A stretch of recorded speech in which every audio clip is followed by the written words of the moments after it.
afternoon. I'd like to welcome you to the seminar this afternoon with John Dower and begin with a few comments. Some you'll be familiar with from the publicity that you've seen. The first is that John is really, truly one of the most highly respected American scholars on Japanese history. And I'd like to expand that to say also in the larger field of East Asian studies.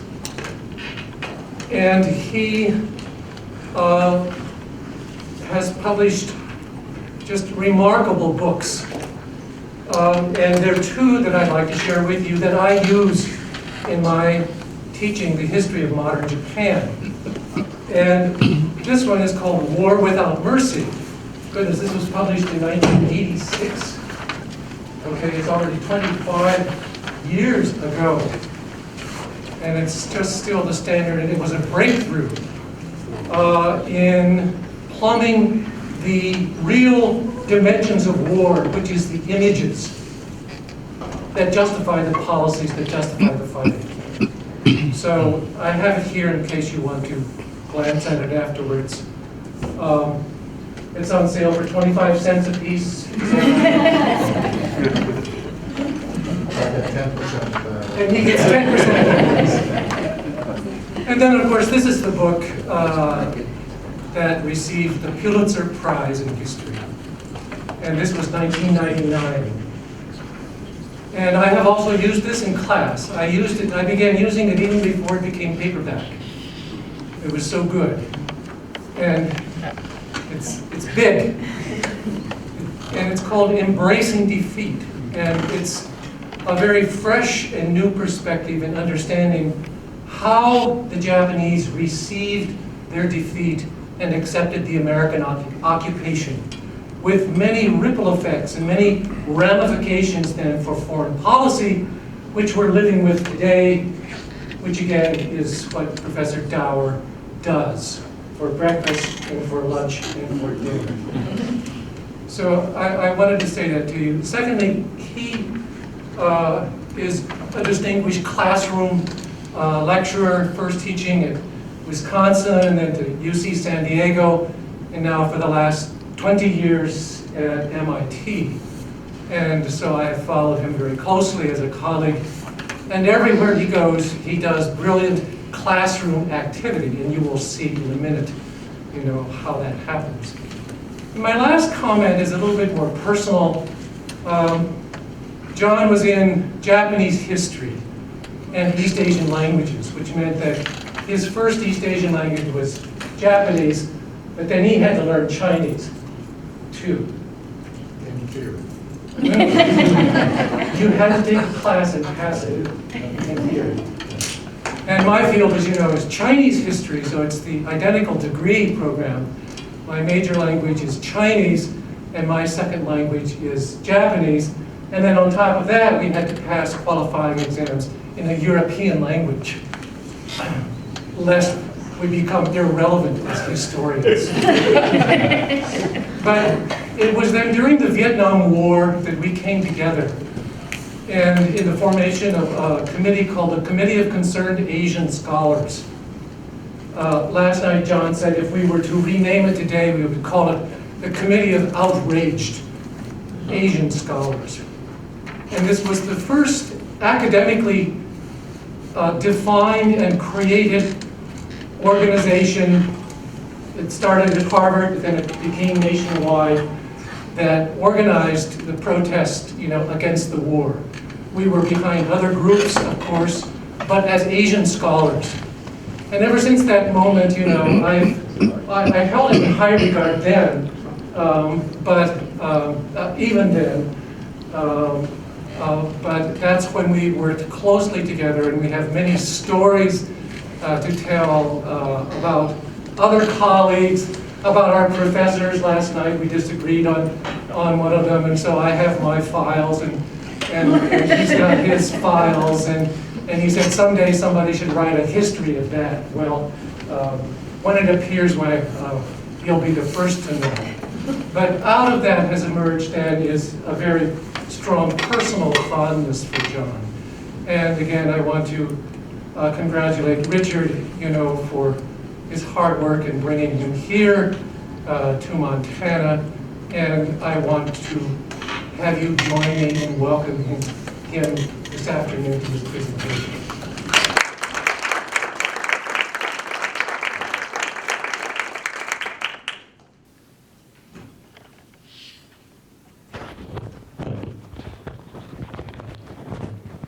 Well, thank you all for coming. There was a handout. Did you all pick it up when you came in of legal size? What I want to talk with you today about something that really interests me for the last 10 years, and that is, this is where I think education is going now, and public education in particular, and that is using visual materials as a way of driving our understanding of history, culture, and so on. And I'm of that old, elderly generation that began by copying things from books with slides and bringing them into the classroom and using them in the classroom. Of course, that day is gone forever because now we have the web and we can go online. And the project that I want to introduce you to, this project, Visualizing Cultures, which we organized at MIT beginning 10 years ago.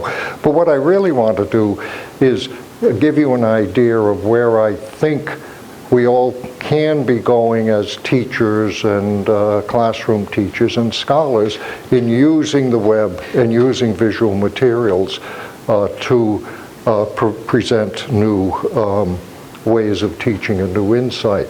And we've been going for 10 years. I have no idea if we can keep going much longer because it's soft money, and soft money is getting harder and harder to get. And the project we developed is very expensive. Takes 6 months or more to do a unit. There's 2 full-time staff, the production manager and the creative designer. The coding is very complicated, so the coder is not full-time staff, but we basically use him as a consultant full-time. But let me give you a little background, and I want to show you the different ways of approaching it and the way I think it can change the way we understand Asia, which our focus is on Asia.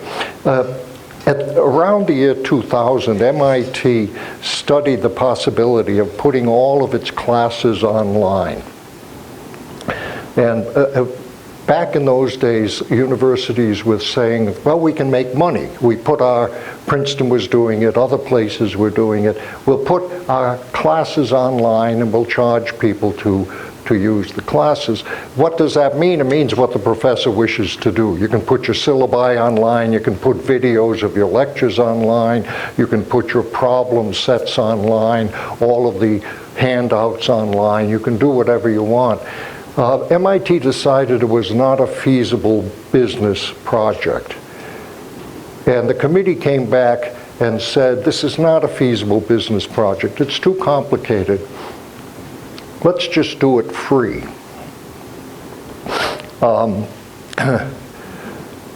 Larry Summers was then the president of Harvard, and he said, what? Free? He thought this was insane. It turned out to be very wise financially, because what happened was that foundations came in and dropped lots of money on this. And now almost every single course at MIT is online in one form or another, and it's online throughout the world. So it gets a gazillion hits, as you can imagine, because anyone in Africa, in Asia, in Southeast Asia, anyone can tap in and see how they're teaching computer science, how they're teaching virtually every science, technology, humanities course. So they created this huge platform, and they called it OpenCourseware, capital, one word, but OCW capitalized, so it's known as OCW. So MIT created a platform called OCW, which any of you can go online now and go into. And at that point, 10 years ago, well, 9, 10 years ago, a professor at MIT, Shigeru Miyagawa, and I said, well, why don't we introduce a new class to take advantage of this platform? And we'll create a class we called it Visualizing Cultures, and we'll see if we can develop some models for using visuals to understand Asia. And that was the genesis of what we do. And there are a couple of philosophical concepts here. One is the famous online concept of a Creative Commons, that what you put online can be downloaded by anyone for non-commercial purposes, so that any teacher or educator, which is the major audience, can download whatever goes up online and use it in their classroom.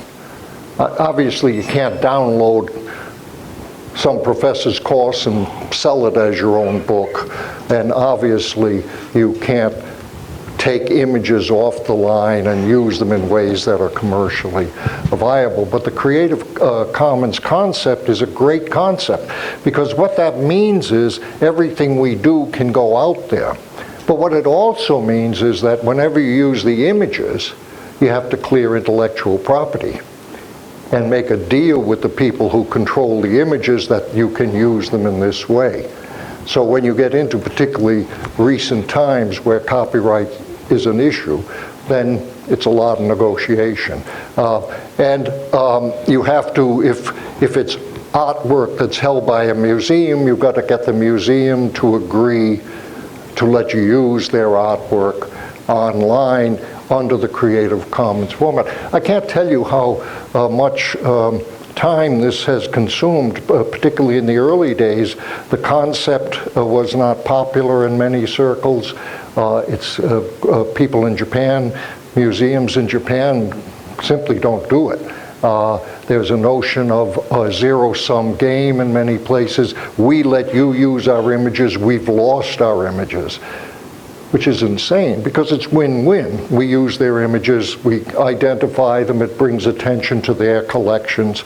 And then the lawyers would get in and we would write this is what our understanding is, and then the lawyers on the other hand would come in and they would rewrite it, and then it would go back and forth. It would sometimes take months, many months, to get satisfactory language, but that's what we've done. So everything that we created has gone up under the Creative Commons ideal. I think this is important because what usually goes on is universities will often create things to be used in the classroom or in the university, and they don't bother with the intellectual property issues. But then they can't share them with people outside the university. And so people are doing great stuff, but it always is held within the university. And I think we got to try to break away from that in one way or another. I'll suggest some of the things that I think it'll come eventually. But one is when you, well, I'll come back to it later. We got to break away from this. I don't understand online very well, you know, but I'm told that Visualizing Cultures gets 1 million visits a year. It's up about in the top 10% of the OCW offerings. I don't know, a visit is so many minutes, and then they've got other ways. You're nodding your head. You must understand this jargon of a visit and a serious visit and whatever. But it gets enormous amount of attention. Right as we're speaking, they're gearing up to do a workshop in Iowa with school teachers and this is pre-university level, it'll be 150 school teachers in Iowa next week working simply with Visualizing Cultures. And in the 10 years, we directly have worked with, at the school teacher level, about 3,000 school teachers, and then they take it back and introduce it in their systems.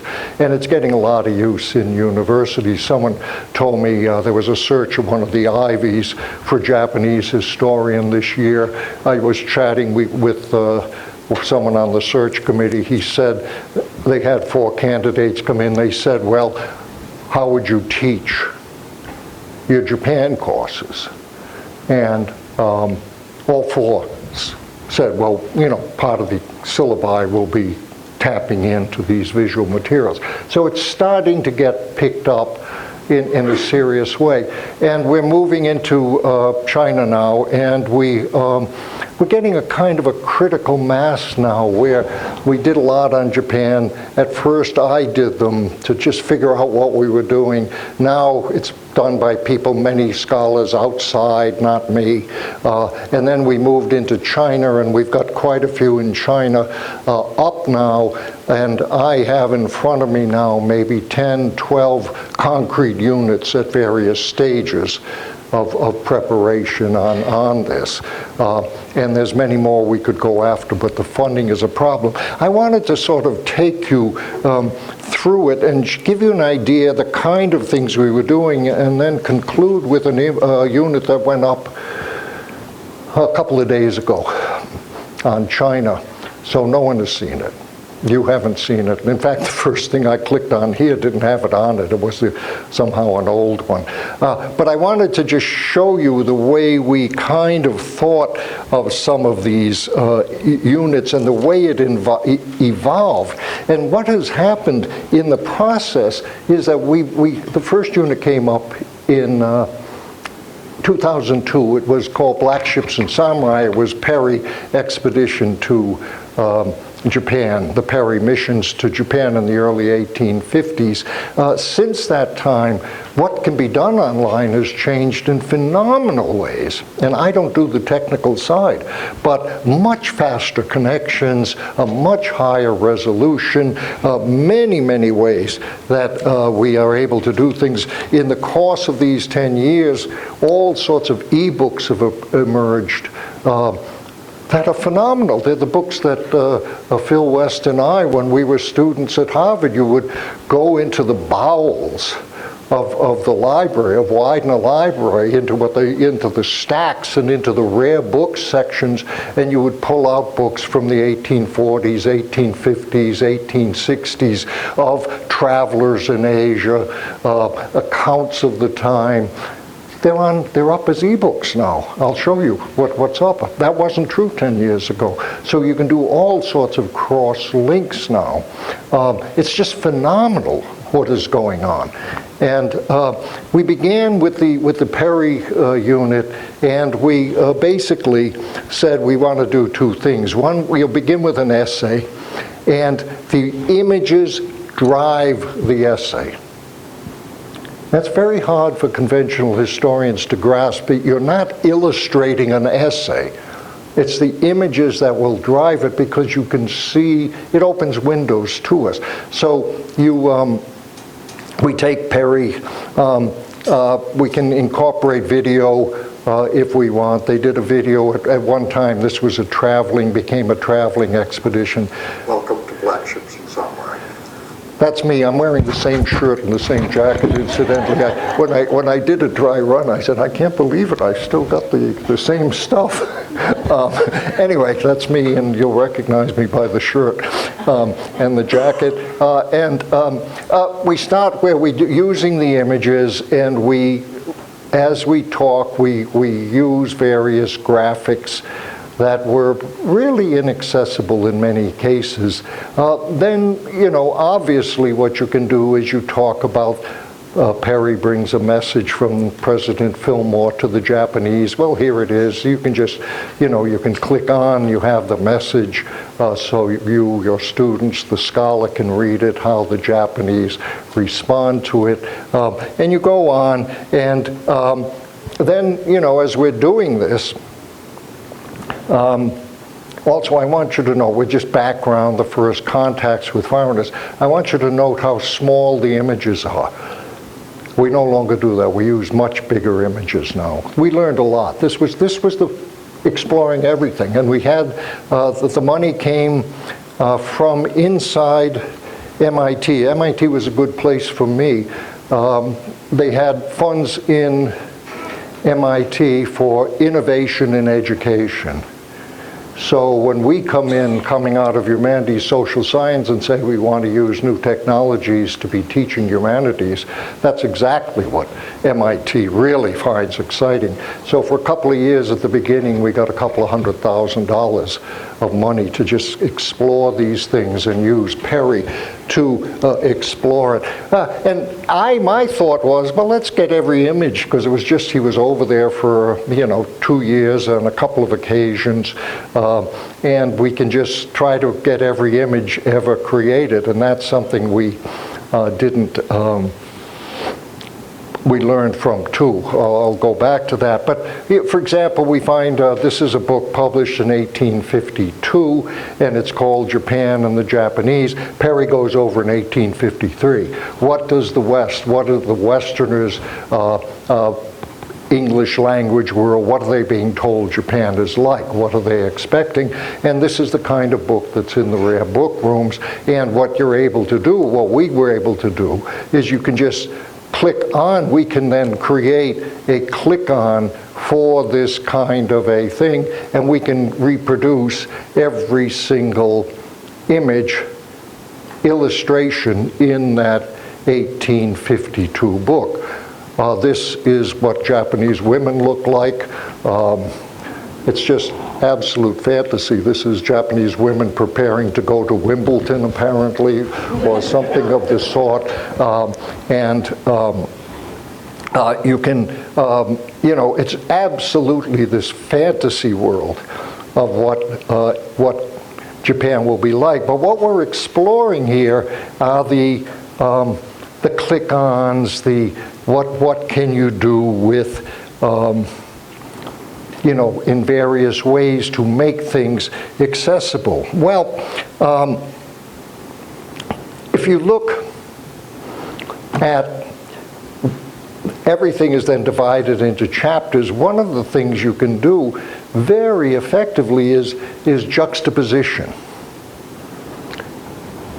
And the juxtaposition of images can be stunning, and you can take a single, these images get very, very widely picked up, these two. This is a Western painting of Perry as he's leaving, an American painting of Perry. It's in the Chicago Museum of Art, of Perry as he's leaving in 1853, and on the right is a image of the Japanese version of a demon ship. You look at the caption of this. This is the caption painted on the painting, and it's this, it's this fantastic thing. It's a steamship.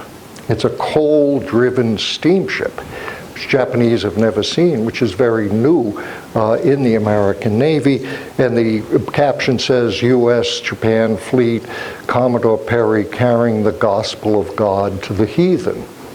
So, but see, this is going to get more complicated, but this is very, in itself, what's going on, what is behind this, and what are they thinking about the people that they are going to see.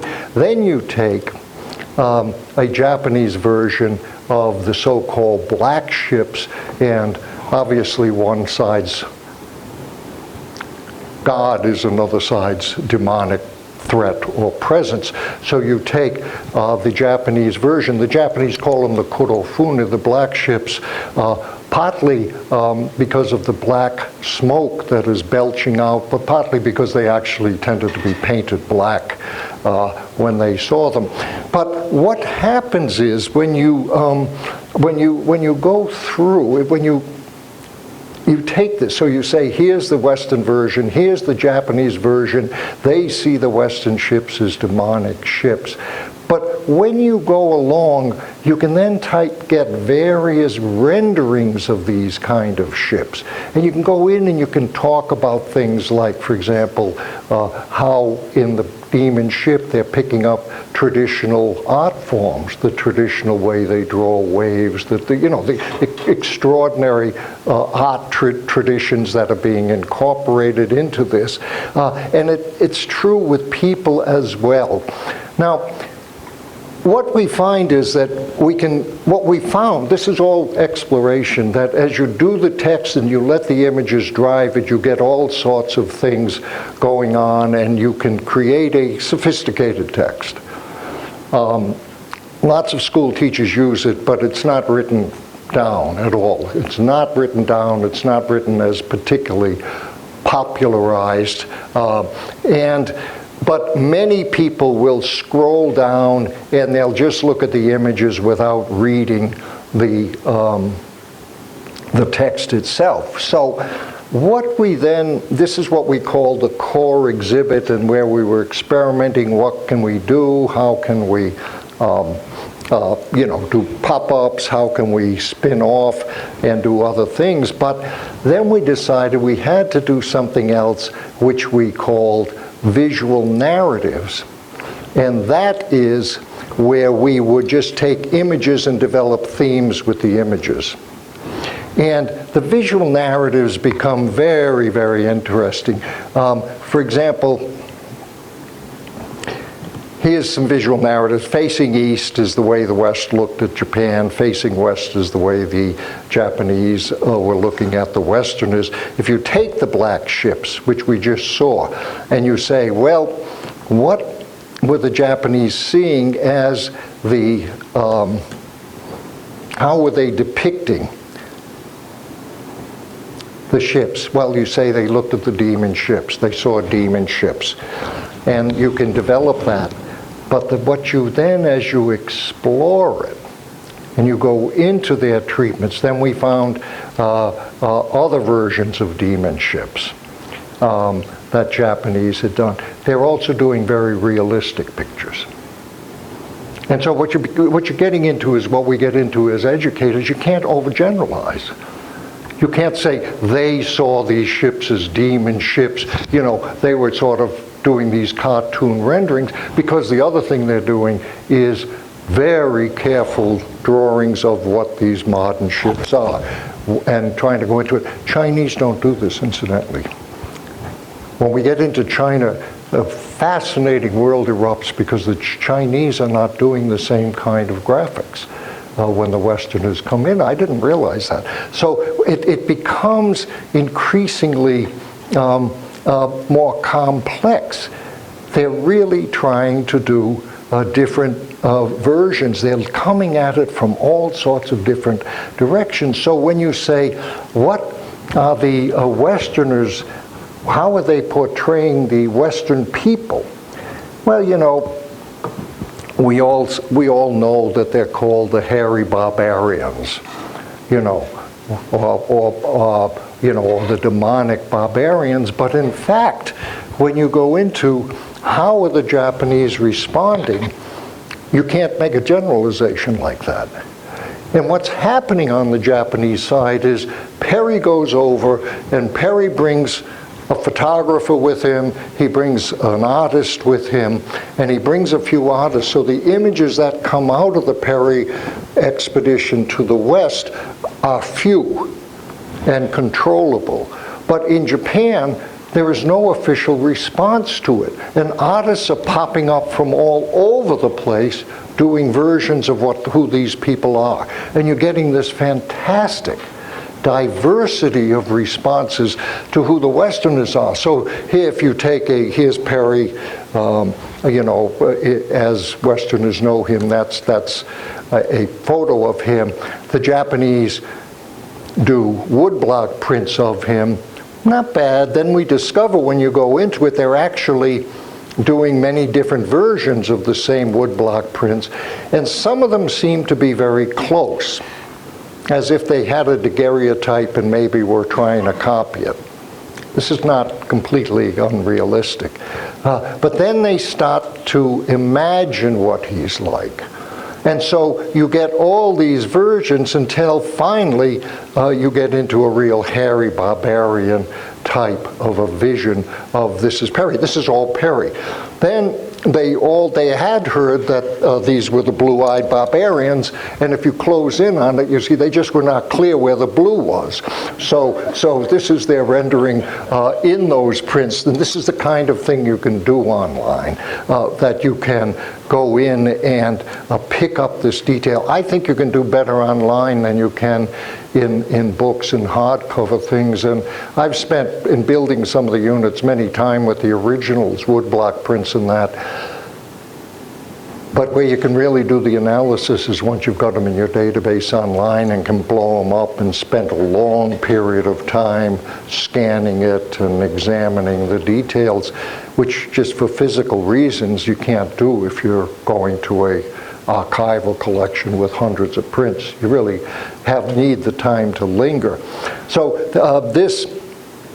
this is Perry. Then they start, we find there's sketchbooks being done. What are their uniforms like? What are their weapons like? What are their band equipment like? Then you get things like this. These are things that had never before seen in Western books or reproduced in the West, which we tracked down. Another demon ship, but also an attempt to explain every person on, or different types of people in the crew. And this is where they see black people for the first time, because as you know from Moby Dick or whatever, that if you're familiar with this period, the crews are people from many nations and of different ethnicities and colors. And this is the musician, this is a Marine, this is a navigator, infantryman, commander, and so on. They're really using the visuals to study. Then they're trying to do portraits of the key people in the expedition. So you get them really where somebody has seen them and is trying to do serious. This kind of stuff has never really been seen in the West. So we were able to do many different things. And you get into very interesting things. For example, a lot of it is, of course, the Japanese, just as the Americans are imagining what the Japanese are like. So they hear that Commodore Perry's son, who was in the crew, is a very handsome, beautiful, talented young boy.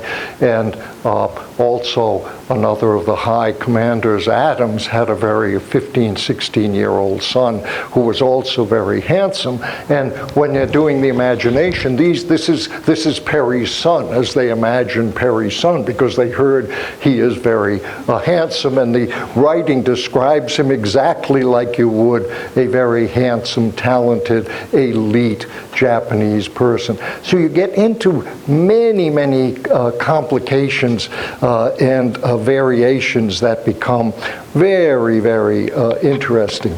I'm going to skip beyond this because we have in there a scroll which I won't. Well, let me see if I can. I'm going to skip the scroll. It's too much.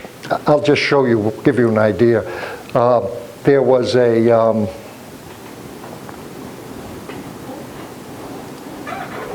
scroll. It's an unfolding scroll, and it's about 30 feet long.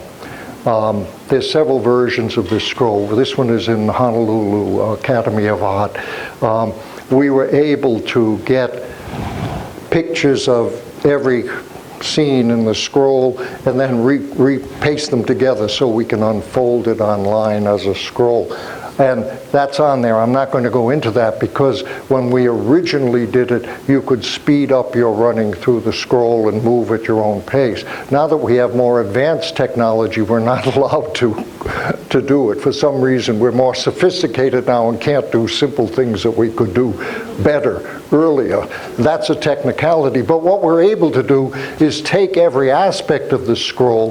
This is the entire scroll, as you lay it out in a simple way. Again, something, Oliver Statler did a little book of it, but you could never really look at the scroll. So you can pick a scene in the scroll, and you just pick any scene. Let me just go back to the demonic Peri.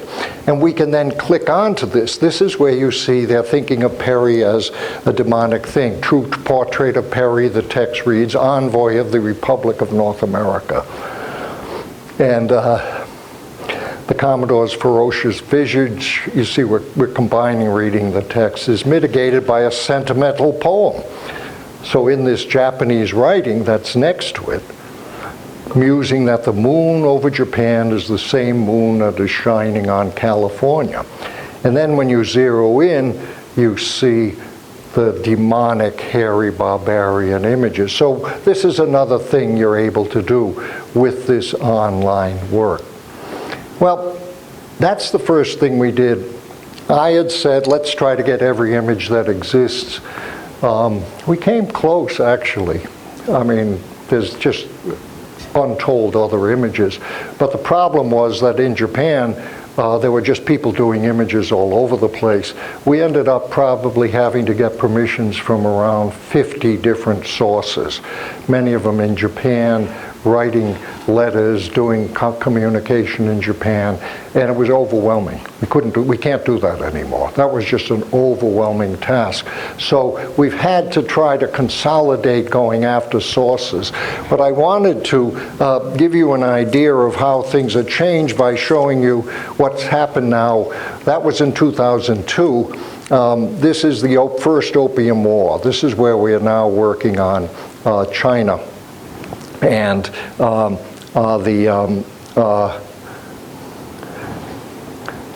essay is by Peter Perdue of Yale University. Now, this is his core exhibit. You scroll down here, and we show the various aspects. We can do things about how the opium's coming from India, so we can get into the empires, the British Empire. We go through all of this, the visual materials, the Canton traders, the missionaries who become involved in the trade, the emperor at the time, the famous Commissioner Lin, who burns the opium and triggers the Opium War, many different paintings of him, how he's a hero now. And then, in just trying to track this down, we come across things which are known to real insiders, but this is hard to track down, and it's particularly hard to track down pristine, elegant, sort of first generation images of the originals.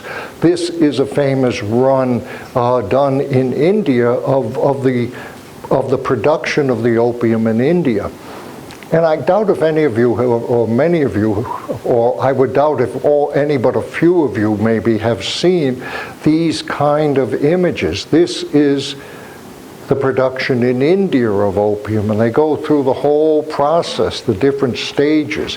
And what you see here is what we came to do, which was to use the big images and the full screen rather than the smaller images. That by this state, we tend to reproduce all the images much, much larger. So you can go into the production of it. Then there's a run done by an Indian artist commissioned by the British East India Company. He does the different stages of reproduction. I could enlarge any of these images if that were desirable, but we can go through these type of images. Then when we come to, we just try to cover all aspects, maps that show how the Canton, the trade that was being brought in would then be picked up by the Chinese fast boats and carried up the rivers until it penetrates all of China. We were able to do things like that. The few Chinese images of Commissioner Lin burning it. If you Google Commissioner Lin and the Opium War, you'll always get this image here. This is an image of Commissioner Lin burning the Opium War. What we do is go in and discover, number one, that it's an image that didn't come out until around 1900. It's a much, much later image. And secondly, it is in 1909. And then we were able to try to translate the text on these images and see how these things are used. Now, one of the great events in Chinese history is what the Chinese call a victory of Chinese forces at San Juan Li. And so what you're able to do now, and this we weren't doing at the beginning, is we can go into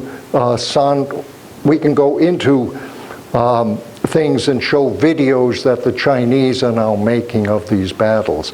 Or we can do things, this is the first time an iron warship was used in China, and we were able to go in, it's called the Nemesis, and get all the images of that, and recreate the images, talk about this new technology that's brought in, tell what's going on. And in this case, we found, and this was a find, because it's almost unknown in the British Library, a Japanese did a scroll of the British Nemesis, the warship blowing up, fighting against, or out with the fleet, and fighting against the British Navy. And what they do is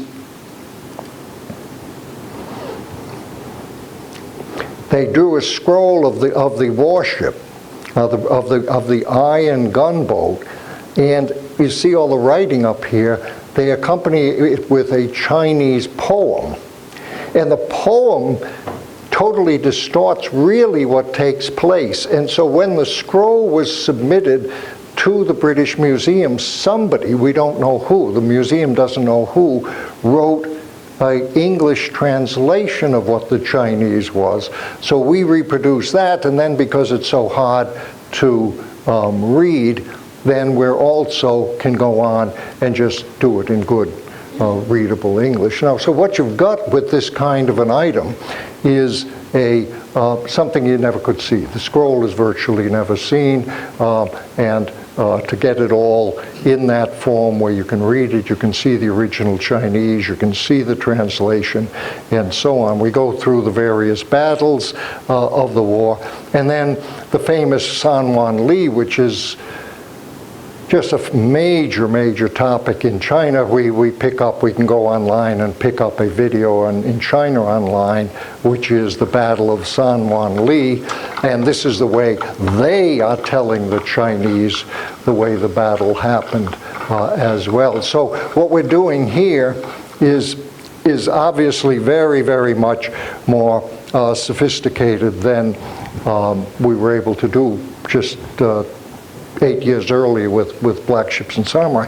Then we have a section here called War Stories, because by the time we got to the Opium War thing, e-books had become so popular that many of the e-books on the Opium War, many of those rare books I mentioned, are now available as e-books.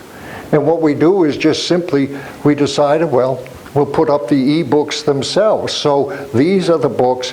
They're in part or in full, but these are the major books on the war. This is one of the great ones, very heavily illustrated. And then we can say this is one of the major sources, but instead of just giving someone a bibliography, what you can do is hook them right onto the Google book itself. So you can move directly into this. And we can do this all the way through. So what you're doing now is you're not just having footnotes or references to both articles and books, but you're able to actually just throw people into those original sources themselves, so they can not only see the quote, but they can then explore around it. So it's just a new world. Now, then we discovered, and I won't go into this one, but thank you. Whoops, we're back. Okay, good. Then we discover, well,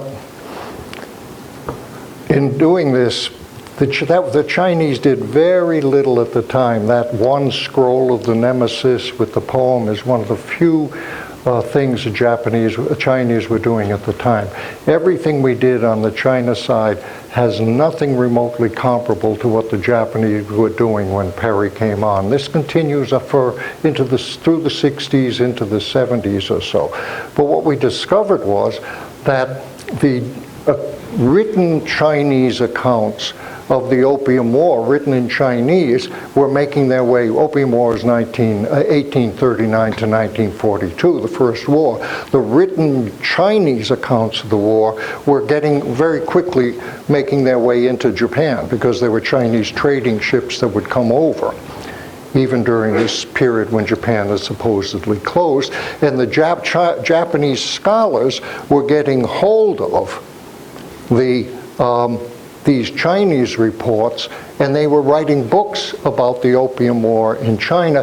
And because they weren't getting illustrations with them, they were making up their own illustrations. And we got one of these books, and it blew my mind. It's a book which I just want to show you what happens is they go on and they're drawing pictures. This came out in 1849 of the black ships. So before, and for someone like me, you know, I knew in the abstract, because I had read, Japanese had heard of the black ships, of the steamships, of these warships before Perry came, but they had never seen one, which is true. But what we find suddenly when we explore in here, they were doing pictures and circulating pictures of them. And they're circulating them in printed books that are moving among various scholars. These run to quite a few hundred pages, these books, and we've had it translated, and it'll go up very shortly as one of our, as just an addition, the full translation. Now, what I wanted to do then is show you just a few other things that what we can do with modernity and show you the latest thing that came up. When we get into the modern period, what scholars are doing on China and Japan and Asia in the interwar period, now Korea also, is seeing the 1920s and 30s in terms of modernity. Not backwardness so much, but seeing the movements toward modernity and modern urbanization, urban culture, pop culture, consumer culture. That's a whole new thing that you can read about in a great deal of scholarship now. Well, what we did was get a couple of units, and I won't go into them in the way I had intended to because it's taking a long time, but one is Shiseido, the wonderful cosmetics firm. If you women certainly must know Shiseido. It's one of them. It's like Chanel or Lauder, Estee Lauder, the great cosmetics firm of Japan, and what they were doing in their advertising in the 1920s and 1930s. And it's totally cosmopolitan, bourgeois, very sophisticated, and in this case, Japanese museums are very unreceptive to collaboration in most cases, but there are private sources, like we used in Black Ships and Samurai, which are generous. Shiseido opened their archives to us. And we said, and they said, but of course, you know, we'd like to see what you're going to put up. And we came back and said, no, well, you can see it. We're happy to show it, but you have no control over content whatsoever because we're not doing PR and we're not, we can't be subject to censorship. You know, that's got to be the understanding. We'll treat you with respect. We'll talk to you. You can tell us what you think, but there's no way you have final say. And we said also, we really want you to give us what we need. So we said, what were you doing in the late 30s? What are you doing in the early 40s? And they showed us where you see the whole sense. They're struggling to keep women's culture going, and bourgeois women. They're having magazines with women playing golf on them in the late 1930s. Women piloting airplanes, 1935. They're featuring this. But you can see militarism gradually squeeze this out, and then more military related topics, and then they disappear in the war years because the advertisements are cut down. But Shiseido was wonderful, and that's the kind of thing you want to encourage. I wish I had time. I urge you to go into it, but I want to show you instead another unit, two more units. This is a unit called Tokyo Modern, and this is one of our more a lot of love went into this unit. The producers and everyone found this just fascinating. modernity in Japan really is to be understood as what happens after the earthquake in 1923, because the earthquake wipes out Tokyo and it wipes out Yokohama. And they're forced to rebuild the two cities. And the whole word is the new Tokyo. Everything is new. And you can read about this in the print media. You know, the sense of new, the sense of reconstruction, the new city. This is when they put in the subways. This is when they expand the railway lines. This is when the department store culture flourishes. This is when Shiseido culture flourishes. And so everyone is talking about the new Tokyo and the rebuilding of the city and the emergence of a cosmopolitan culture. And artists come up, and one of them is named Koizumi Kiyoshi. And Koizumi, beginning in 1928, starts writing a series called 100 Views of the New Tokyo, or 100 Views of Great Tokyo. And this is the old tradition. You all know, Hokusai, 56 stages of the Tokaido Road, or the 36 views of Mount Fuji. This is his 100 views of the new Tokyo, and he begins in 1926, and he doesn't end until 1940. And in the end, he does about 105 views, because some of them he did in 1928, and he goes back to it 10 years later and says, no, I'm going to replace that. And we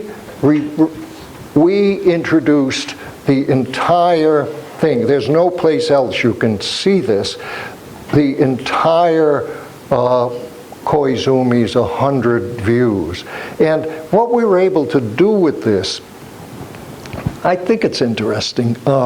We were able to break it up in different ways and look at it in different ways. So here we went in, this is called 18 Pathways Through Koizumi's Tokyo.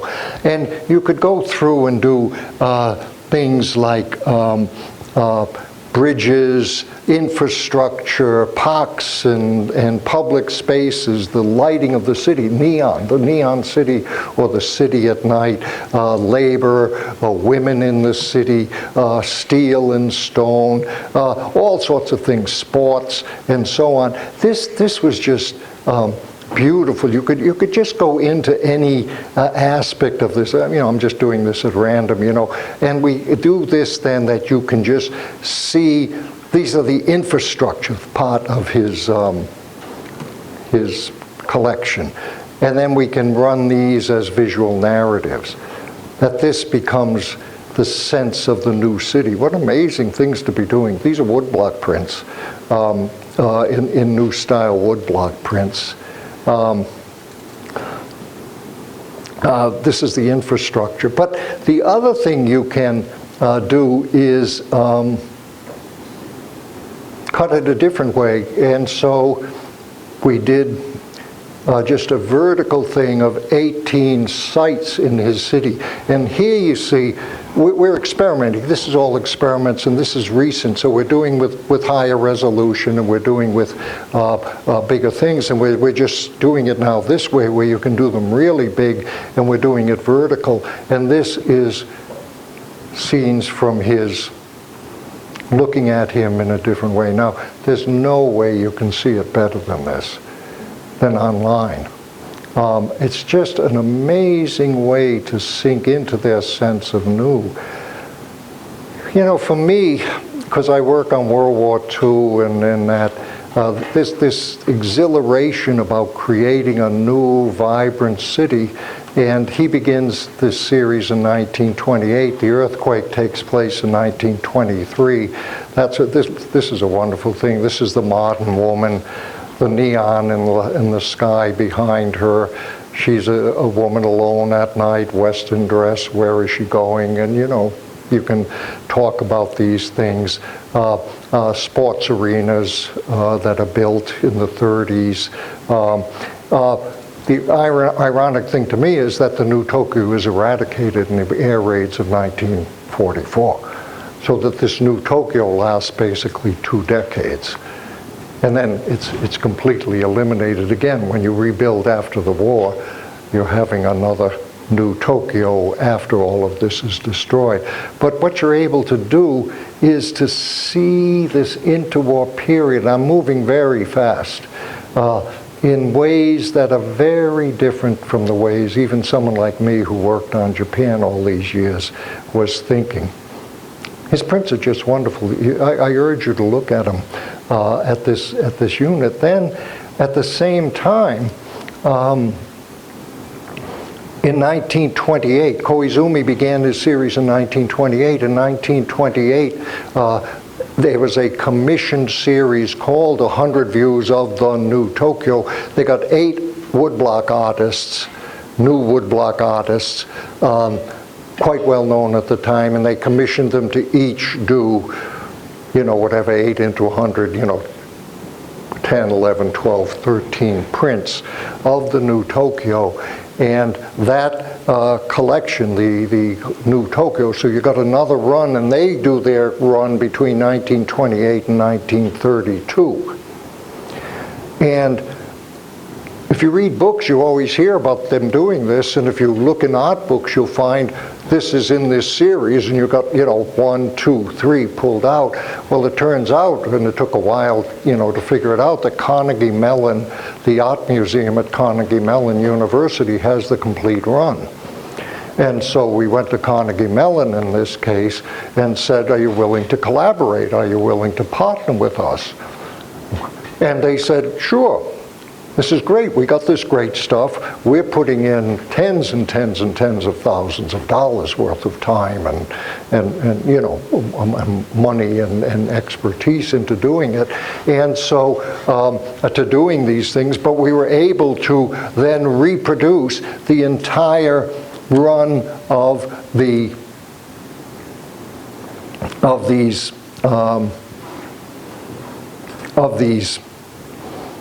I'm sorry, I'm pausing because for some reason the screen is larger than usual. This is actually 3 abreast of these by the various, by the 8 artists. You know, so they're doing, the New Tokyo is film. And they're doing, you know, the screen, the film.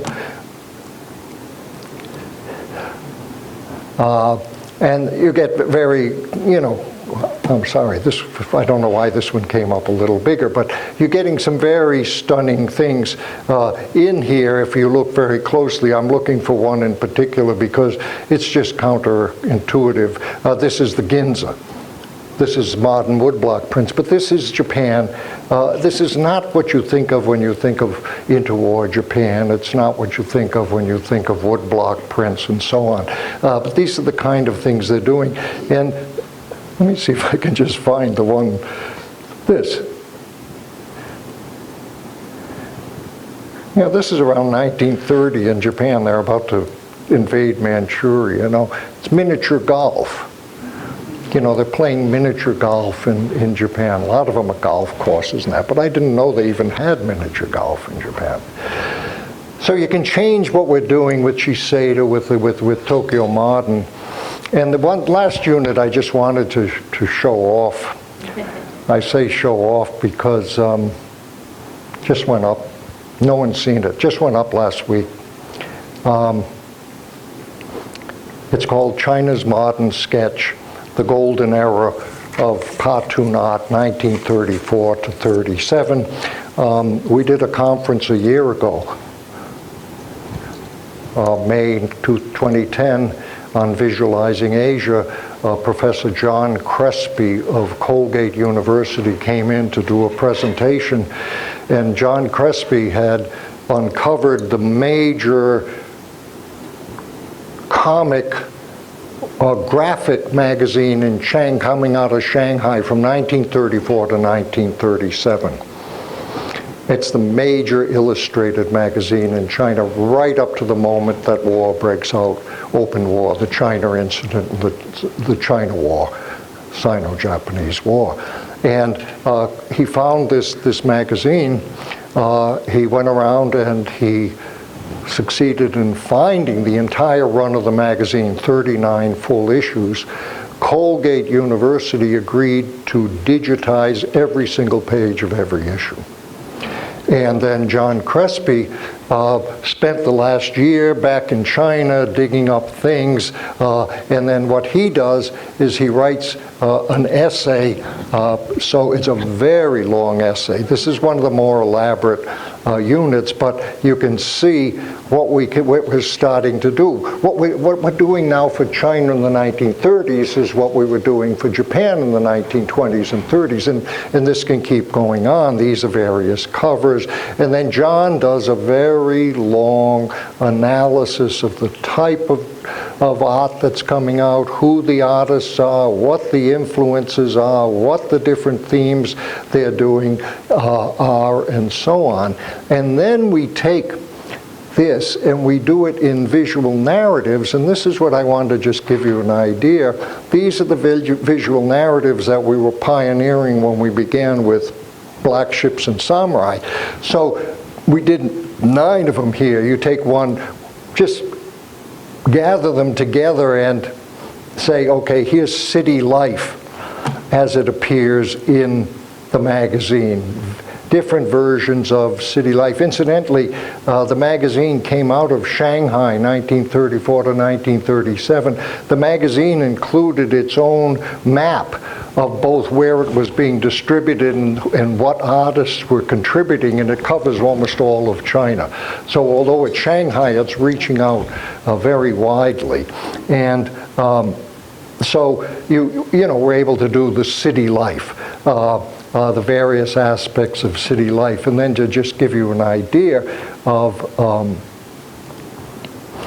things, let me just, the modern boy, modern girl, eroticized women, exploitation and oppression, politics and corruption, the New World Disorder, the Japanese menace. So this is before the Japanese launch open war against China. This is what's appearing between 1934 and 1937 of various things. Very interesting if you look at it, because what they do is they pick up the same grotesque buck-tooth, horn-rimmed glass caricature, stereotype, racist image of the Japanese that's going on in the Western media at this time. Lots to talk about. Strange things. Let me just show you very strange graphics. I saw this, I said they must have taken this from some Western publication, but no, it's a Chinese artist. Like my Lord Jesus, do not resist. And this is coming out in a Chinese publication. So there's lots to talk about and lots to examine in these types of visual narratives. And if you just go through the visual narrative runs here, of China, of Japan, of corruption, of domestic corruption. It's just really an extraordinary sense, again, of what's going on in interwar China.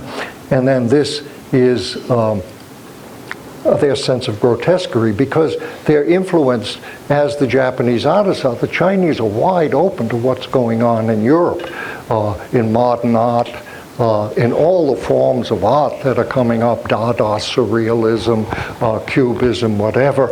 They're very sensitized to this, to their sense of a grotesque world. This is Western civilization. You know, war, religion, militarism, eroticism, the carnivorous world, the world that spawns gangsters, eroticism, corrupt politicians, and they move on at just fascinating things. All of this really attracts, and John Crespi was very drawn into doing close analysis of what's going on in these images. It's sort of like the zodiac figures, but made grotesque. It's like the gods that have become gods, but they're gods of misery, poverty, starvation, money. death and corruption, eroticism that becomes grotesque figures exploiting one another, and then plain old, really strong, almost surrealistic types of images on the world that you have come into. And then what we do at the end of this, again, and this is a collaboration, in this case with Colgate Image Galleries, and this is issue 1, 2, 3, 4, 5 up to issue 39. I mean, if I just take just at random, this is the second issue, so this will be a 1934 issue. Then what we do is we give the full database so you can see every single issue here, and if you wish, you can blow it up. So you can, in this case, a visual getting at the decadent culture, the rich people, the poor, misery, but you can also blow up pages of text and read them. What you can do with students with these kind of things is, even students who don't have the languages, because we give big databases at the end and we try to have lots of images, what we found in the classroom is if you can guide students into something and then throw them into the databases, and you say, so do a visual narrative. What do you see going on here? What would you talk about? And you can imagine how you could do that with this database, because there's loads of images there that we never did anything with. John Crespi didn't, we didn't in our galleries, and the students get it, they get it. And they start to pull it out, and they'll talk about this, and often they'll see something that had gone overlooked. And the class, if the class is all working on this, the same thing, they're all learning how you can look at these things and see many different things. But they've looked at similar materials so they can talk about it. And they're learning to slow down their MTV or online bangity bang bang thing to slow down and say, what's going on? How are these things working? And I think this is where it's going. I think that we can do just enormous things here. And we have so much in the hopper if we can keep it going. Lots of things, I won't go on, but there's loads of units going on. We haven't done the war, which I want to do, the war in Asia in memory from many perspectives, but there's loads on China and Japan that are in the works or projected. So the challenge is to keep it going, but the challenge also is that you also do it yourself at local levels and work it into the classroom. And then the biggest challenge is, Phil West was doing this before we were doing it with the center here. People were onto it, but the technology was different then. But the thing is that as people start doing this, then we begin to interlock and interconnect, so that the best stuff can be accessed in a systematic way. And I think the thing is to start thinking in terms of consortiums and other kind of activities where you're really coordinating this. We could do it if there was the continued money like we had for the last 10 years. Whether that will be keep coming, I don't know. But anyway, this is where I hope, you'll not just look at the site. That's been fun to do, but to use it to think of the ways to do it yourself and develop it for your own universities and classrooms. But keep in mind this larger Creative Commons concept.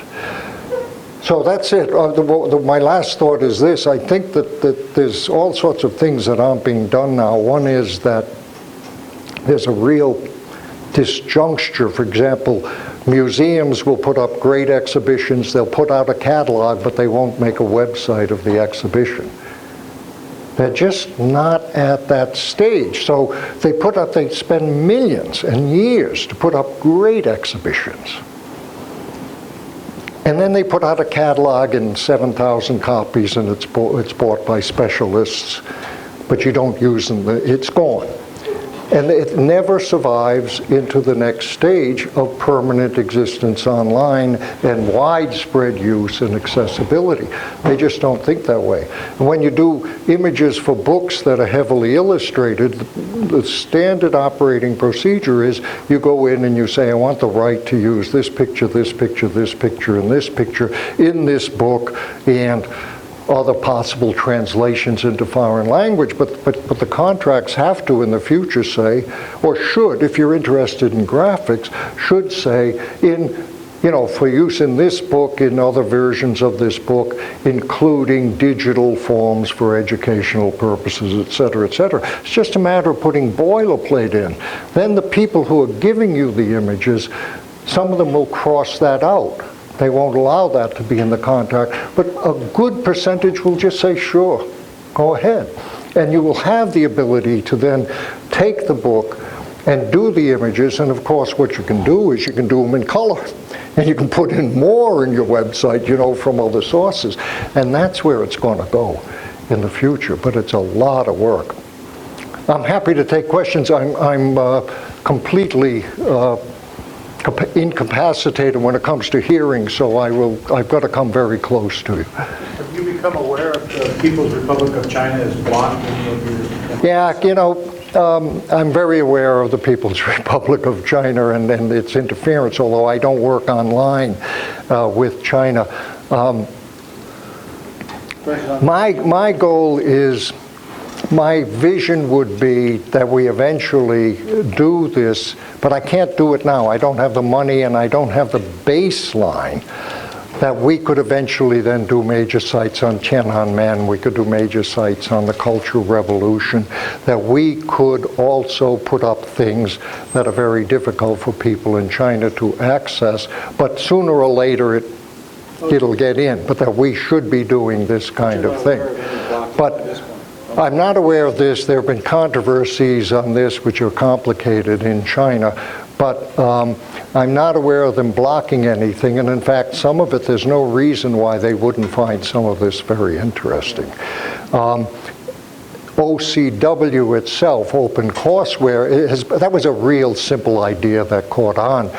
OpenCourseWare is a major activity now in China, not simply in Chinese using it, but they've used it as a model for putting university courses from Chinese universities online in Chinese.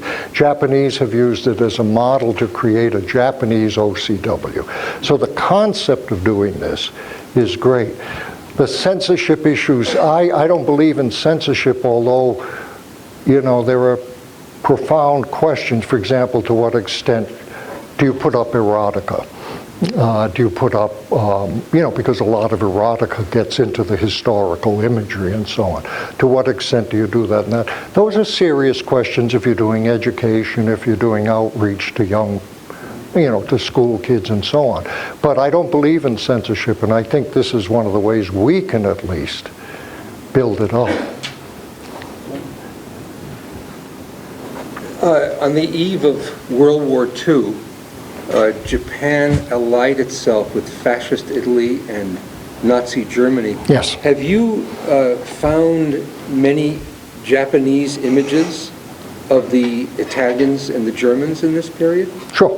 What did you find? We have images of the rising sun flag and the Italian flag and the Nazi flag. You have images, photographs of the two of them together. You have, they do a lot with flags. They do a lot of, the Triple Alliance type of graphic, sure, because that's part of their domestic propaganda. What did they make of Nazi racial theory? Well, that was a problem. Hitler had a bit of a problem with the Axis alliance himself, because Hitler wasn't exactly an admirer of non-Aryan races, so Yes. Hitler had great problems with that alliance. And the Japanese, they were aware of it. They went their own way. They picked up, the Japanese on their side many of them picked up anti-Semitism, but this is one of the classic cases where you can't generalize very well. For example, You'll find a great strain of anti-Semitism in those years in Japan. You'll also find all of the Jews, the Russian Jews and other Jews that flee down into China and into Japan and Kobe. I have acquaintances whose families survived the war because the Japanese took them in. Jewish families that were fleeing. So it's just like the images of the demon ships or the Perrys. It's always ambiguous. It's always ambiguous there. When you go into, I've just done work on the 1930s Japan called Modernity and Militarism in Japan in 1930s Japan. I just did some visual work on that.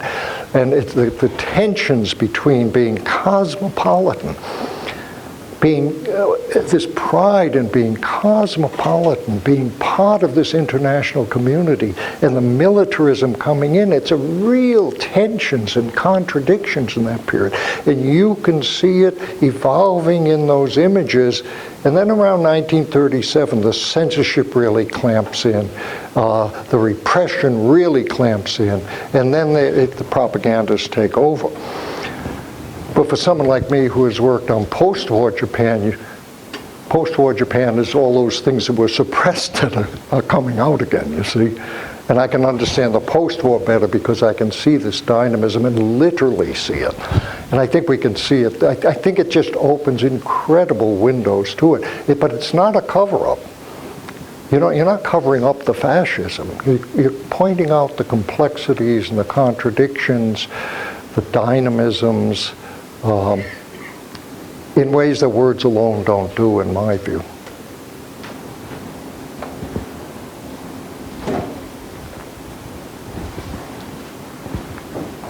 Other questions? Thank you all for letting me share this with you.